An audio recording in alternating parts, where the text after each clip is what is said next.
So if I were to show you this game, you can probably tell me who made it, right? What about this one? Which console do you associate this game with? Who made this one? What platform is it on? I'm flashing the answers up on screen now, but I'm willing to bet if you're someone who plays games regularly, you probably got most of these right. You've probably found yourself playing a game before and thinking, oh, this kind of feels like that other game I played, even when the game itself is actually pretty different. And it goes beyond just being the same genre, right? Like Super Meat Boy and Super Mario Bros. Are both platformers, but there's definitely a different vibe going on there. In the same way that Metal Gear and Final Fantasy VII both feel like distinctly PlayStation titles despite being totally different games. Well, a lot of that is done very intentionally, and there's a fair bit of psychology behind the reason why. And sometimes trying to deviate away from this can cause problems. But before we dive into that, let's talk about this aesthetic. Oh yeah, very nice. Wow, that subscribe button would look fantastic if you clicked it. So maybe give it a go, see what you think. Anyway, before we talk about gaming, we gotta take a quick look at comfort media. I'm not trying to call anyone out here. This is a very common experience, I promise. You're not weird or anything. This is very common. Comfort media is a film or a game that evokes nostalgia in the viewer or player, and the positive emotions that you've subconsciously linked to it. As the name suggests, this type of media aims to offer a sense of comfort and kind of an escape from the stress of real life. This is particularly effective with players who maybe aren't having a great time right now, want to remember times when things were better, and are looking for something that will bring them that comfort for as long as possible. And what do you know, video games are a fantastic time sink, much more so than movies tend to be. They also tend to be more fulfilling comfort media because they usually require some active input and interaction, as opposed to like binging a sitcom and Disney movies, which are, by comparison, very passive and less intensive for your brain. This helps because even if it is just a video game, you do feel like you're working towards some sort of goal and accomplishing something. Again, that's very important if you're struggling with your life and maybe feel like you're not making any progress. But the big underlying theme here is trust and consistency. Comfort media is a constant. It doesn't change, you know how it ends. It's always exactly what you expect, and that is the most important part. It's predictable and familiar. It's safe. No, I don't think it's news to anyone that people like to feel good. Oh boy, yeah. If something invokes cozy, positive emotions for you, you want more of it. But you have to teach a player that your game will give them that first. So how do you do that? Well, like I said, be predictable and be familiar. Let's jump all the way back to the 90s and talk about Sega Blue Skies. Sega Blue Skies is a term that refers to Sega's very liberal use of big bright blue skies in their gaming library. I mean, let's take a look at Daytona, Outrun, Sonic, Jet Set Radio, Monkey Ball, Crazy Taxi. They all love their big, vibrant, clear blue skies. Well, you know what else has bright blue skies, often paired with beach settings, popular music, and rich color palettes? Summer break, spring break, music festivals. 90s Sega games remind you of youth, cool youth specifically. When you're starting to get a little older, you're experiencing your first romance, you're going out with friends, maybe trying booze if you live in the right country. Point is, it isn't just a series aspect. It isn't just Sonic the Hedgehog that does this, or just Outrun, or just Jet Set Radio. It's a constant among all Sega games. Why does this matter? Because it's a very conscious decision, and it's one that every gaming studio makes. Sega's whole gimmick was that they was the cool console, right? Nintendo was for families and kids, but Sega and their radical blue hedgehog mascot were for a slightly more mature audience. Sonic wasn't polite like Mario, he was impatient and snarky. Jet Set Radio was all about vandalism and sticking it to the man. Crazy Taxi was reckless driving, basically, let's face it. So making sure your games give beach party and festival vibes with bright summer moods is a surefire way to let those teenagers and cool kids know that Sega is the platform you should be playing. And now, those bright blue skies are part of what you consider cool. You pick up Outrun, you play it, you love it, you absorb those blue skies as part of a game that you loved. So you catch a glimpse of Jet Set Radio. It's a very different type of game, sure, but doesn't it feel familiar for some reason? It feels a lot like that racing game you played. It's got bright blue skies, it's got summer vibes. It's a Sega game, and you liked the last Sega game you played. Eventually, you play enough Sega games that they become a core comfort for you. They're familiar, they're safe. Soon, you don't even need to check if the blue skies are going to be there. You just trust that they will because it's Sega. Sega games effectively become comfort games to you. Feeling a little blue? Well, maybe pick up the new Sega game. You know exactly what you're getting there, and you know it will make you think back to a time when you were having fun on the beach with all your friends and not care in the world. And Sega are far from the only ones to do this. I'd argue that to an extent, every studio or platform aims for this level of consistency in their aesthetic. They're just trying to become comfort platforms for different audiences. Sega was very obviously targeting teenagers and young adults in the 90s, but how about PlayStation?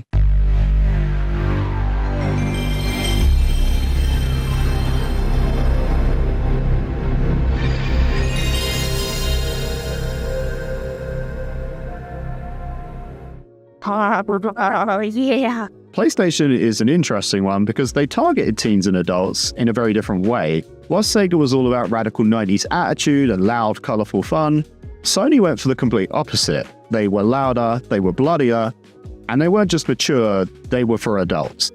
Rather than so much having their console consist of their own titles, Sony heavily curated a library of third-party titles that formed a more cohesive image when it all came together. Metal Gear Solid, Silent Hill, Resident Evil, Castlevania, Tomb Raider. Hell, you ever notice how much darker visually and industrial Final Fantasy VII is compared to the 6 preceding it? Like, sure, 6 has a lot of mechanical elements, but I don't think it's a coincidence that as soon as the franchise became PlayStation exclusive, it jumped right into dark seas, traditional guns and militaries, after leaning into more fantasy settings for so long. PlayStation was grounded, and it very much wanted you to know that it was for big boys. Blood, horror, monsters, guns, death. PlayStation had it all. This was, of course, a stark contrast to the Nintendo 64, which in true Nintendo fashion, filled its library with whimsical, cartoony, family-friendly titles. PlayStation and Nintendo even opted for different shading styles to further cement their own identities. Whilst Nintendo 64 opted for smooth shading, which works much better on cartoony models, PlayStation games often utilized flat shading, which allowed for a much greater level of detail. So, much like Sega Blue Skies, PlayStation becomes home to immersive, mature experiences, right?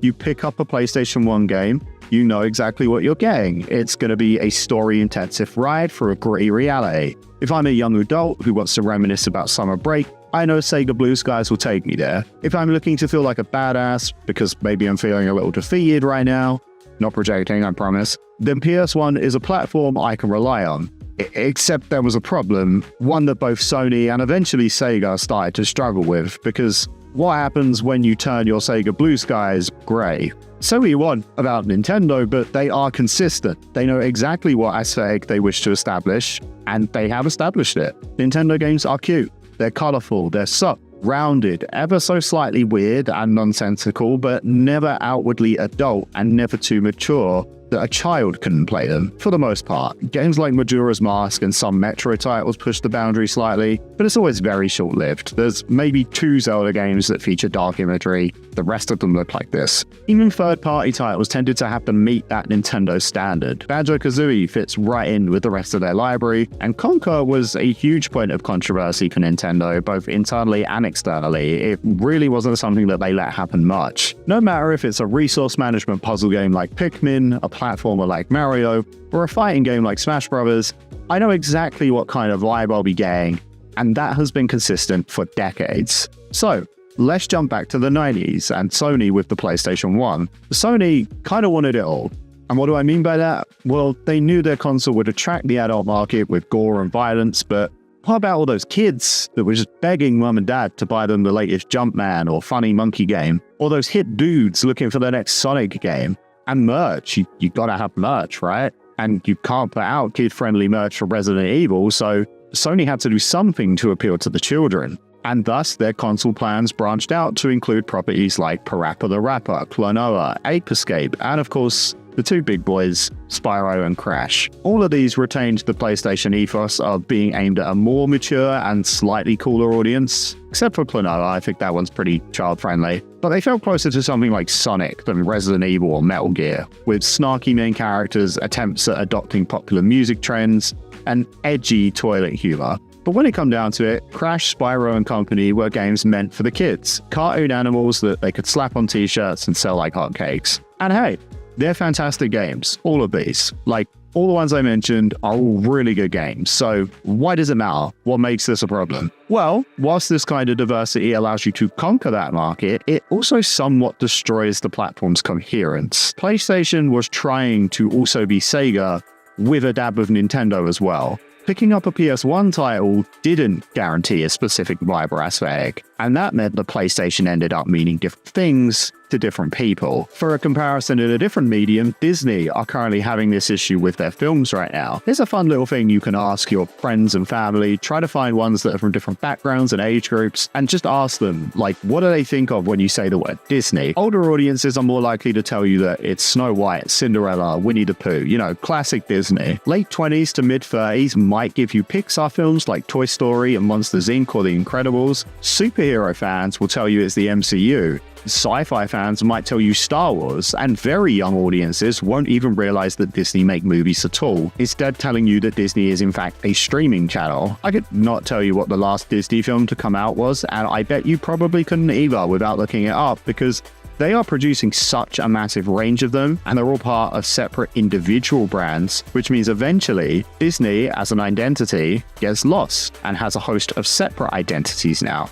You have Marvel fans, Star Wars fans, Pixar fans, hell, even Simpsons fans fall in that Disney umbrella now. Well, because of the seeds that the PS1 planted, PlayStation now finds itself in a very similar position. See, as PlayStation moved into the next generation, they dropped most of this library. Crash became an Activision property, which meant he went multi-platform. A similar thing happened with Spyro. Parappa just died, I think, and instead, new faces entered the scene. We are introduced to Kratos, the God of War, Sly Cooper, Jak and Daxter, and last but certainly not least, Ratchet and Clank. Then, when the PS3 come round, we dropped Sly Cooper almost instantly, Crash went missing completely, and Parappa the Rapper was still very dead. Instead, we got more newcomers. We got Uncharted, Little Big Planet, Infamous. Again, all really good games in their own right, but what exactly is PlayStation at this point? And more importantly, what does it mean to the audience? Because now, in 2024, after The Last of Us, Horizon, Ghost of Tsushima, Spider-Man, and a God of War that is vastly different to the series' early entries, I find PlayStation is in a bit of a weird spot with its audience, because PlayStation has now become much more cohesive in the types of games you associate with its platform, and on paper, that is no different to what Nintendo is doing and has been doing for decades. It's no different to what FromSoft does with all their Souls games. It's no different to what Square Enix does, producing a lot of JRPGs. They are all studios that in 2024 have their oddities and exceptions, of course, no rule is right 100% of the time, but for the most part have very established aesthetics and vibes that you expect from their titles. PlayStation has become the sort of HBO Max of gaming. Gritty stories, cinematic moments, dad simulators, it's all very dramatic. And even though some of their games don't quite fit the bill, the vast majority of them feel distinctly PlayStation nowadays. So why is that weird? Well, because PlayStation fragmented their audience early on. It means different things to different people. Some people think of PlayStation and they think of their fond memories with Resident Evil and Final Fantasy. Fine, cool. But others think of colourful cartoon romps with Crash Bandicoot. A completely different generation think of gun-based platforming with Ratchet and Clank. Yet another thinks of Nathan Drake solving mysteries. Then there's also Little Big Planet fans. What about Spider-Man? He's got a fan base all of his own. What this means is that a lot of audiences feel they're getting the short end of the stick, or sometimes no stick at all. If you like HBO Max PlayStation, then you're in fantastic shape. The studio is all about putting out those cinematic, breathtaking visual story-based adventures. However, if PlayStation to you is Ratchet and Clank, Sly Cooper, or Jak and Daxter, you're getting scraps every now and then maybe. You know, you're kind of eating, but not much. And this has even become a problem within their independent IPs now, because if you're a fan of God of War, cool, great. I hope you don't mean the original God of War though, because we don't have that anymore. Kratos is part of the HBO Max Dad Simulator machine now, so are they fantastic games? Yes. Are they going to split the fan base? Yes, unavoidably. Most people I talk to who love the new era of God of War never even played the originals. And that's totally fine. That's valid. You can absolutely be a fan of just the new ones or just the old ones, but it does split your audience. You are undoubtedly creating even more corners of your brand image here. Same goes for Little Big Planet. You can still find Sackboy, but I hope you weren't attached to, the entire premise of the Little Big Planet series, because that's gone now and it's just a 3D world platformer. And to be totally clear, variety is normally a very good thing. It's why companies like Nintendo receive a lot of flack for their lack of F-Zero titles, long droughts with no Donkey Kong games, or the fact it's apparently going to take them 2 whole console generations to make a new Mario Kart game. The issue here is that Sony provided a lot of very drastic variety and then abandoned most of it. What made Sega Blue Sky so perfect was that it transcended genre. Regardless of if you was playing a fast-paced platformer, a racing game, a skating and petty crime simulator, or reckless driving the video game, the aesthetic was the same. The blue skies were always there, until they made exactly the same mistake. It's no secret that Sega got a little rocky as the Dreamcast left the picture, and I know it's been repeated to death at this point, but yes, Sonic the Hedgehog did in fact have a pretty hard time of it for a few years. And this was because Sega took their blue skies and decided that some people want to see it pissing with rain instead, so that's what we're going to do. And thus you end up with a fragmented fan base. You've got classic Sonic fans, adventure fans, Boost era fans, storybook fans, fans who like simple stories, fans who like dark, mature stories. Sonic means something different to everyone now, and we all know that Sonic fans don't moan about silly things, don't we? Hell, even PC gaming, with a library and wide and varied as it is, I feel still carries a certain ongoing aesthetic, because even though Steam has literally millions of titles from thousands of genres and all kinds of publishers, including both PlayStation and Xbox titles, I still think of a very specific type of game as being a PC game. Like, Final Fantasy is on my PC, but I wouldn't call that a PC game. Spider-Man is on my PC, but I wouldn't call that a PC game. No, when I think of PC games, I think of Valve, I think of CSGO, Portal, I think more social games like RuneScape and WoW, competitive titles like Overwatch and League of Legends, strategy simulator games like Roller Coaster Tycoon, and survival games like Minecraft.